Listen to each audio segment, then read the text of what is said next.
Askari polisi Omari Mnandi mwenye umri wa miaka 30, mkazi wa jiji la Arusha, ameuawa usiku wa Oktoba 11, 2025 baada ya kupigwa na kitu kizito kichwani akidhaniwa kuwa ni mwizi. Tukio hilo lilitokea saa 5 usiku katika baa iitwayo Simaloi iliyopo maeneo ya Kiloleni jijini Arusha. Tayari watu 5 wanashikiliwa na polisi kwa tuhuma za kuhusika na tukio hilo. Akizungumzia tukio hilo, kamanda wa polisi mkoa wa Arusha, Justini Masejo, anasema uchunguzi wa awali umebaini kuwa chanzo cha tukio hilo ni baada ya Mnandi, ambaye ni marehemu, kuingia kwenye gari lingine badala ya gari lake, hivyo kudhaniwa kuwa ni mwizi.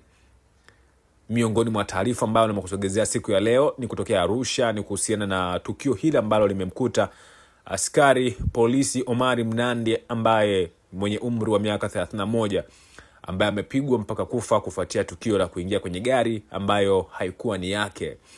Unamtazamo gani hapo chini kwenye comment? Hii ni A Digital, ka subscribe kwa taarifa zaidi.